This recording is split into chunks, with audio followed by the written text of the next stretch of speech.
Before we start today's video, I just want to quickly go over what the video schedule is going to look like for the channel, since I've said in a few community posts that I was going to move to monthly uploads, but I've decided that it's not really beneficial for me, for my channel growth. So from here on out, this is what my video schedule may begin to look like. Every month, at the end of the month, I'm going to release those video essays that you guys usually would receive from me weekly previously. So those videos that are on industrial society, those videos that are on politics, social issues, etc. Those videos are going to come out at the end of the month. The ones that are like 30, 40, 50 minutes long. These videos, however, the ones that are unscripted, not unedited, but very minimally edited, the ones that I turn the camera on and I start speaking.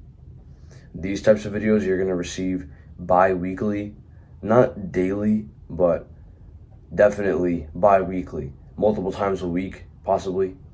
I'm still trying to figure out what's most beneficial, and I'm still trying to see how everything works out, especially since I have school. I have to balance things out, see what I have time for.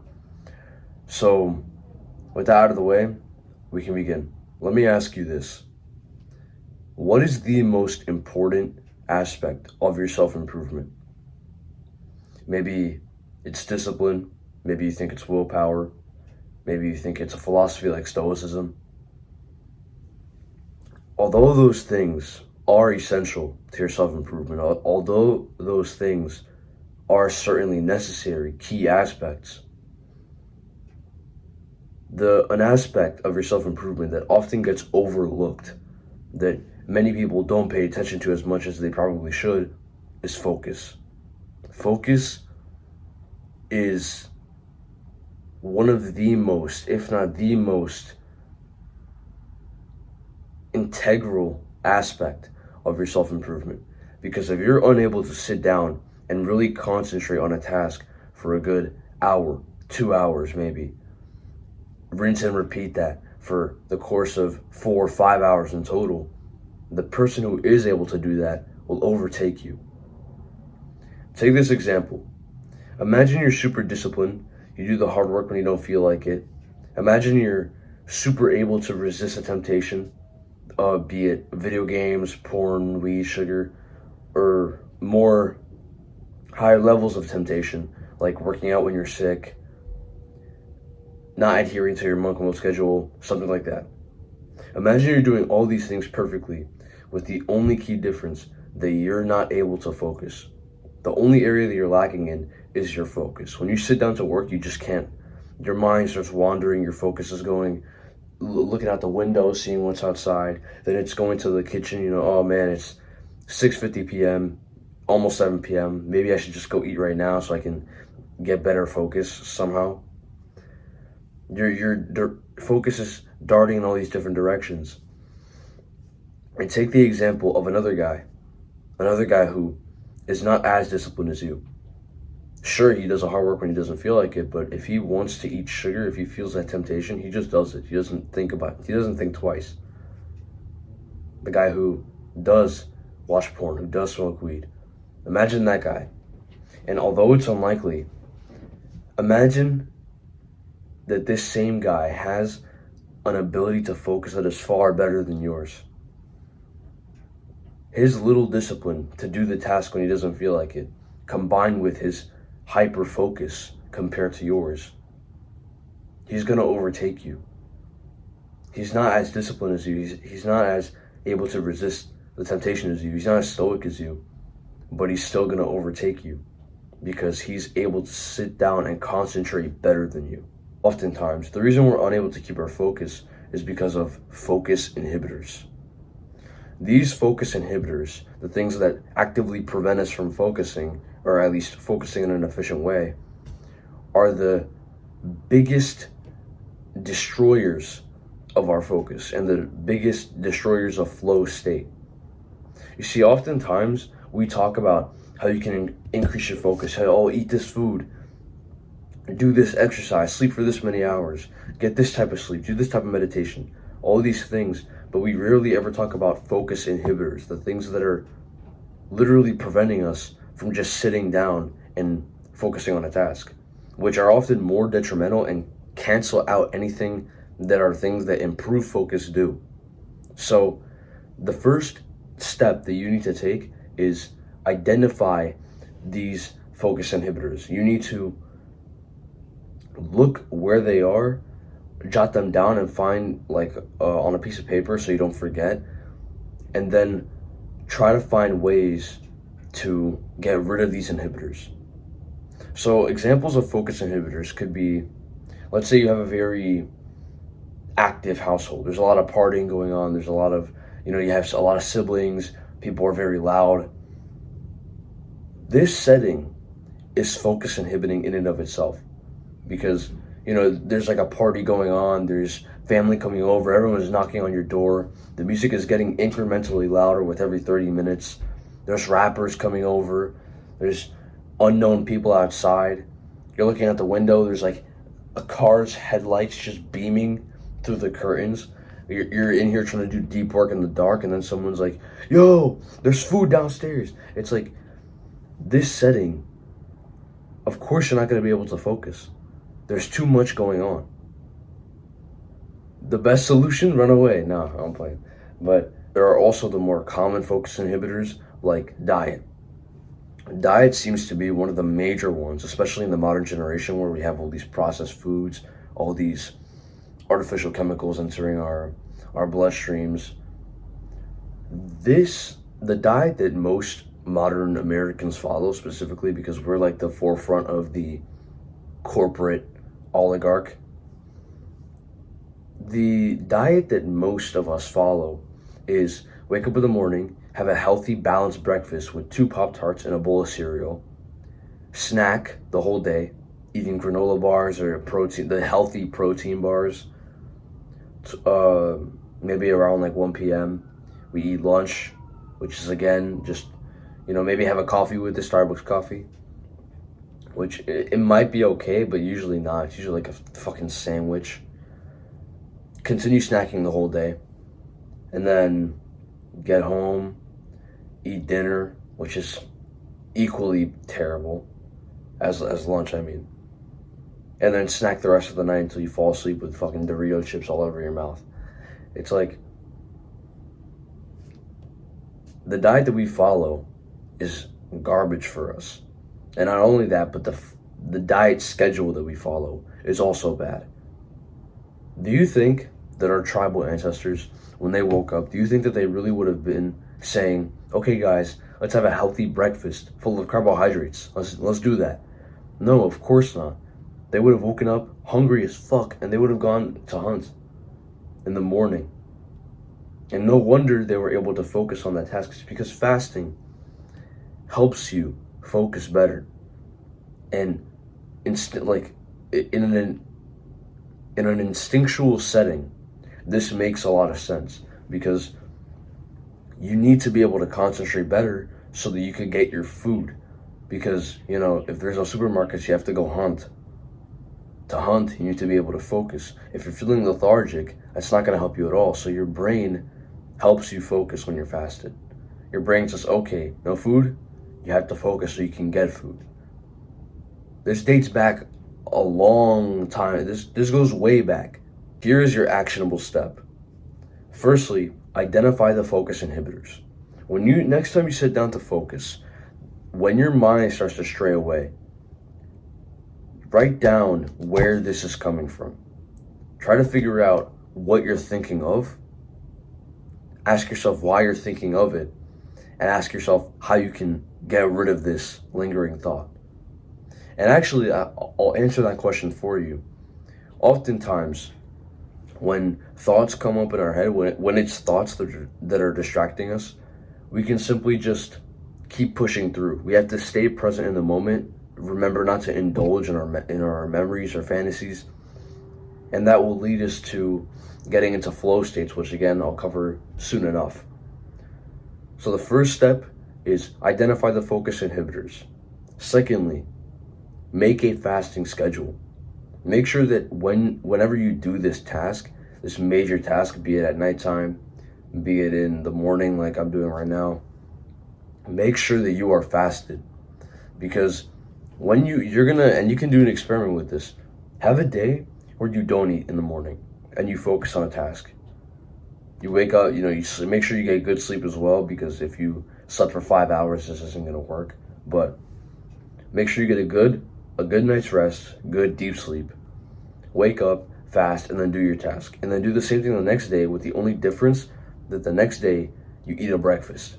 It doesn't have to be unhealthy, just eat a breakfast. You can add fruits, oats, it can be whatever.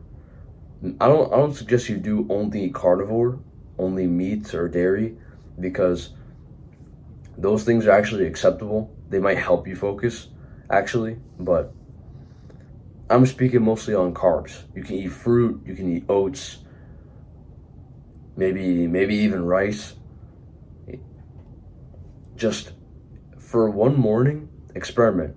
Eat a bowl of carbohydrates, and then the next day go fasted, and watch how different it feels when you try to sit down and focus. And thirdly, eat healthy. It doesn't matter how much you're fasting. It doesn't matter how much you're identifying the focus inhibitors.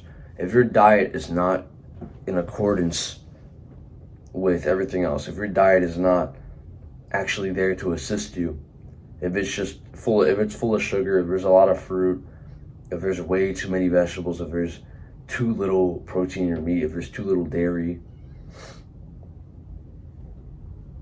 of course your focus is not going to be up to speed, so to speak. Of course you're not going to be able to sit down and really concentrate on this task.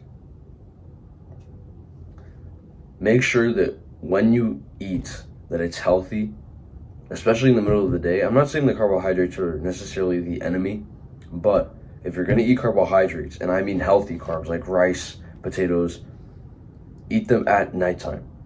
Eat them at nighttime. They're going to help you sleep better. You're going to feel sluggish, but you're going to sleep, so it doesn't matter. It's actually beneficial that you feel sluggish. If you eat them during the middle of the day, that's obviously not beneficial, because you have a whole like eight hours until you're going to get ready to go to sleep. Assuming you eat at 12 p.m. and then get ready to go to bed at 8 p.m. You have a whole 8 hours ahead of you, 9-10 hours. That period is supposed to be filled with productivity. It doesn't have to be nonstop, like just 10 hours straight typing, but the majority of that time, like a good 6-7 hours, should be spent focusing on this task. You should be using that time productively. So if you're going to eat carbohydrates at 12 p.m., you're not going to be able to focus the way you want to, and you're not going to get the results you're expecting. So I've mentioned flow states before in this video, but now it's time for me to explain what flow state is and how to get into flow state. So firstly, let's start with a quick definition. Flow state is when you are able to focus to such a degree that you almost become one with the task.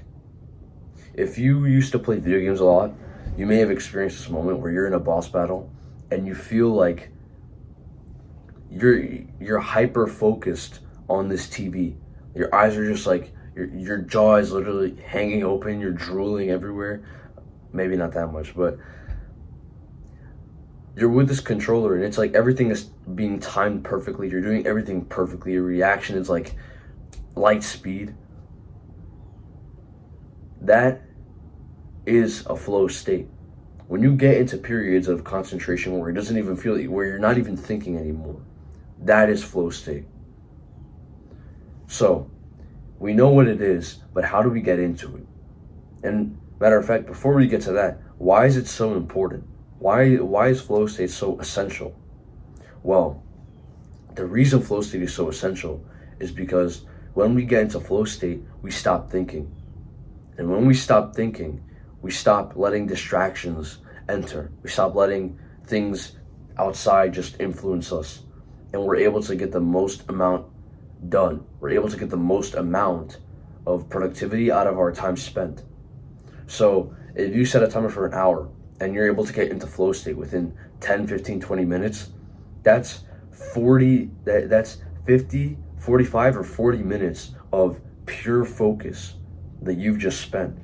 of quality. This is a quality 40-minute block that we're talking about here, because you're not assuming that this is going towards a task that, like your business, something that's actually worth your time. You've just spent 40 minutes in unobstructed focus. You spent 40 minutes on the task that's important to you in a state where you've done nothing but concentrate on this task. Many of us feel like we waste time when we do these things, not because of we think it's not worth it, not because we don't believe in it, but because when we sit down to try and do this task, our focus is going everywhere except here. So okay, we completed the hour of focus, but maybe 20-30 minutes of that focus was actually used productively. The other 30 was just spent daydreaming and fantasying. Obviously not in one big chunk, but 1 minute of focus, 3 minutes of this, of daydreaming. Then 2 minutes of focus, and then, something just broke it.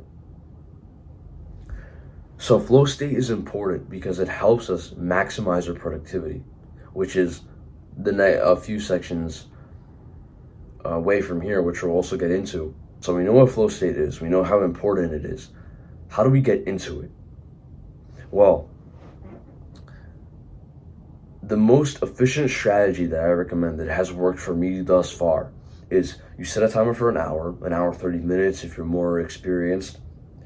You put that down, you focus on this task, whatever you're trying to focus, and then in the first 10 seconds, a thought is going to appear.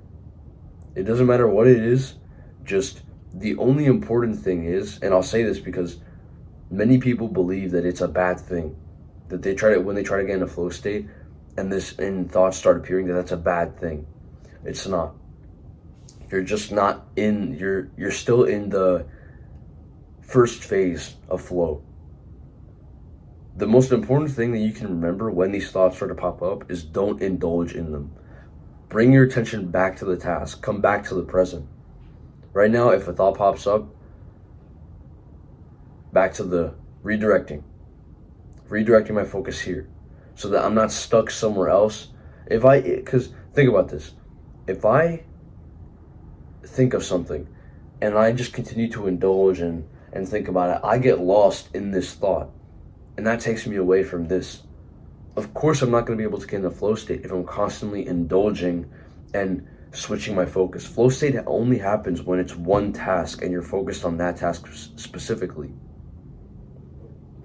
So the first thing is don't indulge in your memories. Don't indulge in distractions. Don't indulge in the things that aren't the task, the things that are separate. Of course, if your grandmother's like on the floor begging you to help her get up there's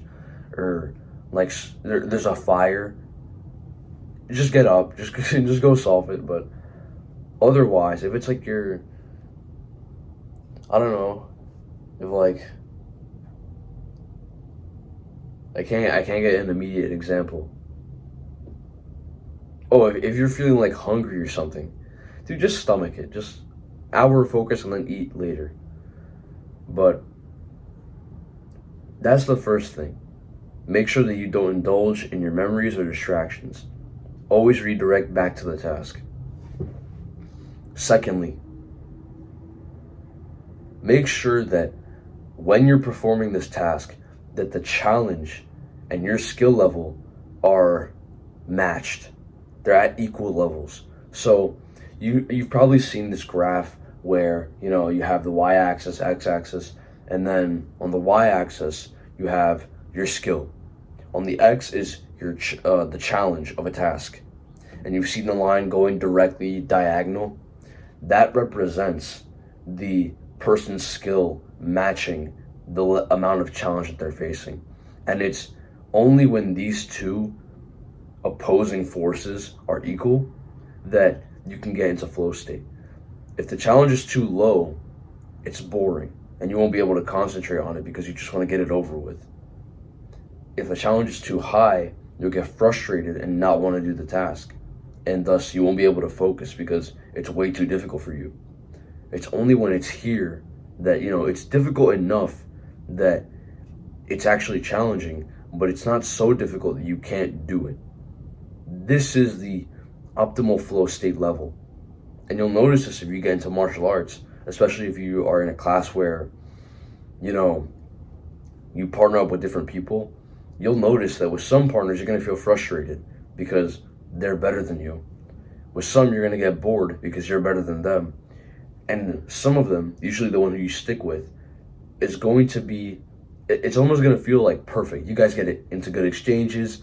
There's extremely good reactions between the two of you. It's pretty even for the most part. One round you absolutely dominate, the next one he just destroys you. When you're in that situation, the third partner who you guys, clash pretty evenly, that's where you're going to be able to get in the flow state. So that's the second thing. Make sure that you and the challenge are on equal terms so that you're actually able to get in a flow state. If you want a more detailed guide on how to get in a flow state, there's a link in the description from Hamza. If you've been on self-improvement for a while, you've definitely heard of him. He has a video called The Ultimate Focus Guide. This video is actually really good. It's I believe it's 1 hour 30 in length. I don't think that's his 4-hour video, but it's 1 hour 30 in length. Literally perfect. For your next actionable step, set up a flow ritual. A flow ritual is essentially when you set up or you do a little warm-up almost for your flow task. You're preparing your brain to start attempting to break in a flow. So take the example of someone like John Jones. He walks into the ring, he's waving to everyone, he's greeting everyone. When he steps in the ring, he has this thing that he does where he closes his eyes, he spreads his arms out, and then spins in a circle 1 or 2 times, and then he's ready. That is his flow ritual. And because of that flow ritual, because he's able to get into flow consistently with every fight, he hasn't lost one time. I truly lost, because he does have a loss in his name, but only because he hit a guy with an illegal move and they just gave the win to the other guy. Other than that, he has no losses. And it's because he's able to consistently get into this period of focus where he just knows how to react naturally. It's because of that nobody can touch him. So now that we have flow states covered, we need to know how to maximize the productivity of said flow states. Because it's one thing to be able to get into flow once for 1 hour, but it's different to do that consistently over the span of multiple hours, over the span of multiple days and months. So, how do we maximize productivity? Well, firstly, the first thing that I'm going to recommend to you is get a planner. This saves you so much time. A lot of people struggle with getting into flow because they want to focus on their business, or they want to focus on something, they want to do deep work, but they have no idea what they have to do. They have no idea what needs to get done. So they spend the first hour not focusing. They spend the first hour thinking of what they got to do. And that wastes a bunch of time. By that point, you've already used the brain energy that we talked about before on simply thinking about what you're going to do. So now when you actually start the task, when you actually get into trying to get into flow, you're going to be pretty unsuccessful. And even if you do succeed, it'll take you a lot longer than what could have been. So get a planner. The day before, once you finish all your tasks, before you go to bed, whenever is best for you, plan out the entire next day to the best of your ability. You're going to do, for example, here, I have morning routine, which is I do a mini workout, cold shower, record this video, go to school, write, gym, and then I have a few other things I need to do. On the sides here, I have things that I want to resist, and I have maybe a reminder of things that I need to do tomorrow just outside of my productivity tasks. But because of this, I have saved so much time. I'm able to just wake up and do.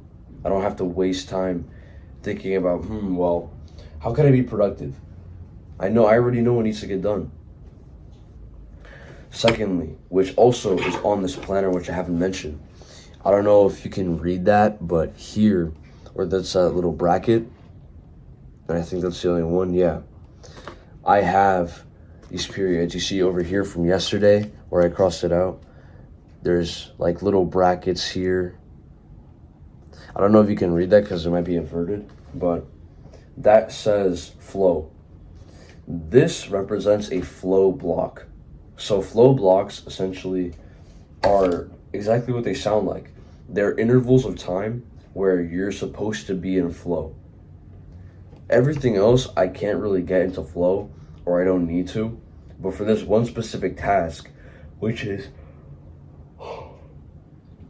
write my article, I'm telling myself that for the hour that I spend on this task, I'm going to get into flow. This helps me a lot because I already know the level of focus that I need to have for a specific task. I know that if I'm going to school, I can't necessarily get into flow because it's like a changing environment. I can't really consistently get into flow. However, for writing my article, I'm stationary. I'm sitting here just at my computer. I don't need to. I know that I can get into flow and that I can be a lot more productive. So, set up flow blocks.